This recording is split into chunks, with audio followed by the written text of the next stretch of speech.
ಎಲ್ಲರಿಗೂ ನಮಸ್ಕಾರ ವೀಕ್ಷಕರೇ. ನಾಳೆ ಜುಲೈ 2 ಬಹಳ ವಿಶೇಷವಾಗಿರುವಂತಹ ಗುರುವಾರ.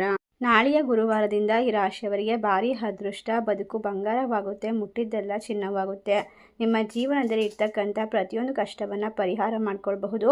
ಎಲ್ಲ ಸಮಸ್ಯೆಗಳು ದೂರವಾಗುತ್ತೆ. ಪ್ರತಿ ಕೆಲಸದಲ್ಲೂ ಕೂಡ ಲಾಭ, ಆತ್ಮವಿಶ್ವಾಸ, ಒಟ್ಟಾರೆಯಾಗಿ ನಿಮ್ಮ ಜೀವನದಲ್ಲಿ ಇರ್ತಕ್ಕಂಥ ಪ್ರತಿಯೊಂದು ಸಂಕಷ್ಟವನ್ನು ದೂರ ಮಾಡ್ಕೊಳ್ತೀರಾ. ನೆಮ್ಮದಿಯನ್ನು ಕಂಡುಕೊಳ್ತೀರಾ. ರಾಘವೇಂದ್ರ ಸ್ವಾಮಿಗಳ ಆಶೀರ್ವಾದ ನಿಮ್ಮ ಹಲವಾರು ವರ್ಷಗಳ ಆಸೆ ಕನಸುಗಳನ್ನು ನನಸು ಮಾಡೋದಕ್ಕೆ ಸಹಾಯ ಮಾಡುತ್ತೆ. ಒಟ್ಟಾರೆ ಈ ರಾಶಿಯವರಿಗೆ, ಈ ಚಕ್ರದಲ್ಲಿರ್ತಕ್ಕಂಥವರಿಗೆ ವ್ಯವಹಾರ, ವೃತ್ತಿ, ಶಿಕ್ಷಣ, ಕುಟುಂಬದಲ್ಲಿ ಅದ್ಭುತವಾದ ಪರಿವರ್ತನೆಯನ್ನು ಪಡೆದುಕೊಳ್ಳೋಕೆ ಸೂಕ್ತವಾದ ಸಮಯವಾಗಿರುತ್ತೆ. ಇದರ ಜೊತೆಗೆ ಅದೃಷ್ಟ ಕೂಡ ಬೆಂಬಲವನ್ನು ನೀಡುತ್ತೆ. ನಿಮ್ಮ ಎಲ್ಲ ಕಾರ್ಯಗಳು ಕೂಡ ಸುಗಮವಾಗಿ ಸಾಗುವಂತಹ ವಿಶೇಷವಾದ ಸಮಯ. ಈ ರಾಶಿ ಚಕ್ರದವರಿಗೆ ಗುರುವಿನೊಂದಿಗೆ ಸಂಪರ್ಕ ಸಾಧಿಸುವಾಗ ಅದ್ಭುತವಾದ ಯೋಗ ರೂಪುಗೊಳ್ಳುತ್ತದೆ.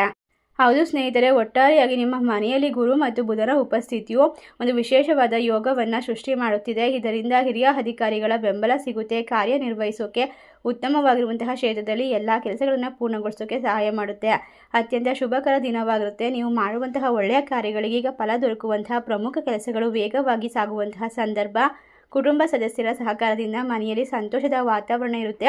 ಸ್ಪರ್ಧಾತ್ಮಕ ಪರೀಕ್ಷೆಗಳಿಗೆ ತಯಾರಿ ನಡೆಸುವಂಥವರಿಗೆ ಶುಭ ಸುದ್ದಿ ಸಿಗುವ ಸಾಧ್ಯತೆ ಇದ್ದು, ಉದ್ಯೋಗ ಅಥವಾ ವ್ಯಾಪಾರಕ್ಕೆ ಸಂಬಂಧಪಟ್ಟಂತೆ ಈ ಸಮಯ ಅತ್ಯುತ್ತಮವಾಗಿದೆ. ನೀವು ಆಕರ್ಷಕವಾದ ಅವಕಾಶಗಳು ನಿಮ್ಮನ್ನು ಹುಡುಕಿಕೊಂಡು ಬರಬಹುದು. ವೃತ್ತಿ ಮತ್ತು ವ್ಯವಹಾರದಲ್ಲಿ ಉತ್ತಮವಾದ ಬೆಳವಣಿಗೆ ಕಂಡುಬರುತ್ತೆ. ನೀವು ಆತ್ಮವಿಶ್ವಾಸದಿಂದ ಮುನ್ನಡೆತೀರಾ. ಇದುವರೆಗೆ ಕಾದಿದಂತಹ ಆತಂಕಗಳು ದೂರವಾಗುತ್ತಿದ್ದರೆ ಮನಸ್ಸಿಗೆ ನೆಮ್ಮದಿ ದೊರಕುವಂತಹ ಸಂದರ್ಭ. ಎಲ್ಲ ಕಷ್ಟಗಳಿಂದ ಪರಿಹಾರ ಸಿಗುತ್ತದೆ. ಒಟ್ಟಾರೆಯಾಗಿ ರಾಘವೇಂದ್ರ ಸ್ವಾಮಿಗಳ ಆಶೀರ್ವಾದ ನಿಮಗೆ ಶುಭಕರ ದಿನವಾಗಿರುತ್ತೆ. ಲಾಭ ಮತ್ತು ಆದಾಯದಲ್ಲಿ ಸ್ಥಿರವಾದ ಏರಿಕೆ ಕಂಡುಬರುತ್ತೆ. ನಿಮ್ಮ ಪ್ರತಿಭೆ ಮತ್ತು ಕಾರ್ಯಕ್ಷಮತೆಯಿಂದ ಸಮಾಜದಲ್ಲೂ ಕೂಡ, ಉದ್ಯೋಗ ಕ್ಷೇತ್ರದಲ್ಲೂ ಕೂಡ ವಿಶೇಷವಾಗಿ ಗೌರವವನ್ನು ಗಳಿಸಿಕೊಳ್ತೀರಾ.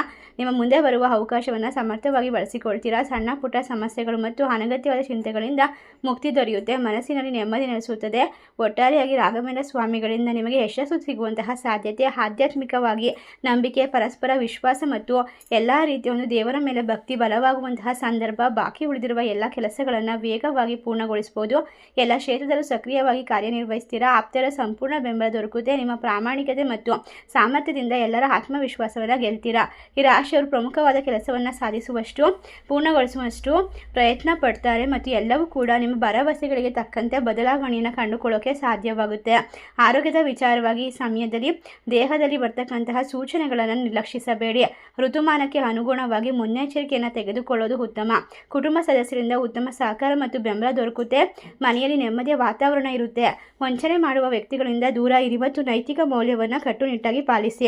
ಇತರ ಅದೃಷ್ಟ ಲಾಭವನ್ನು ಕಂಡುಕೊಂಡು ನಾಳೆ ಒಂದು ಗುರುವಾರದಿಂದ ರಾಘವೇಂದ್ರ ಸ್ವಾಮಿಗಳ ಕೃಪೆಗೆ ಪಾತ್ರರಾಗ್ತಕ್ಕಂತಹ ರಾಶಿಗಳು ಯಾವ್ಯಾವು ಅಂತ ನೋಡೋದಾದರೆ, ಮಿಥುನ ರಾಶಿ, ಕುಂಭ ರಾಶಿ, ತುಲಾ ರಾಶಿ, ಧನಸ್ಸು ರಾಶಿ, ಮಕರ ರಾಶಿ.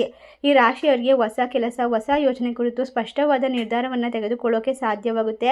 ನಾಳೆಯಿಂದ ನಿಮ್ಮ ಗುರಿಗಳನ್ನು ಸಾಧಿಸಲು ನಿರಂತರವಾಗಿ ಪ್ರಯತ್ನ ಮಾಡ್ತೀರಾ. ಎಲ್ಲದರಲ್ಲೂ ಕೂಡ ಯಶಸ್ಸನ್ನು ಕಂಡುಕೊಳ್ತೀರಾ. ಉದ್ಯೋಗ ಮತ್ತು ವ್ಯವಹಾರ ಕ್ಷೇತ್ರದಲ್ಲಿ ಉತ್ತಮವಾದ ಪ್ರಗತಿ ಸಿಗ್ತಾ ಹೋಗುತ್ತೆ. ನಿಮ್ಮ ಸ್ಥಾನವನ್ನು ಗಟ್ಟಿಗೊಳಿಸಬಹುದು. ಪ್ರಮುಖ ಪ್ರಸ್ತಾವನೆಗಳು, ಹೊಸ ಅವಕಾಶಗಳು ನಿಮ್ಮನ್ನು ಹುಡುಕಿಕೊಂಡು ಬರಬಹುದು. ಇಷ್ಟ ಲಾಭವನ್ನು ಕಂಡುಕೊಳ್ಳುವ ರಾಶಿಗಳಲ್ಲಿ ನಿಮ್ಮ ರಾಶಿ ಇದ್ದರೂ ಇಲ್ಲದಿದ್ದರೂ ಭಕ್ತಿಯಿಂದ ಓಂ ಗುರು ರಾಘವೇಂದ್ರಾಯ ನಮಃ ಎಂದು ತಪ್ಪದೆ ಕಮೆಂಟ್ ಮಾಡಿ. ನಮ್ಮ ಚಾನಲ್ಗೆ ಸಬ್ಸ್ಕ್ರೈಬ್ ಮಾಡಿ.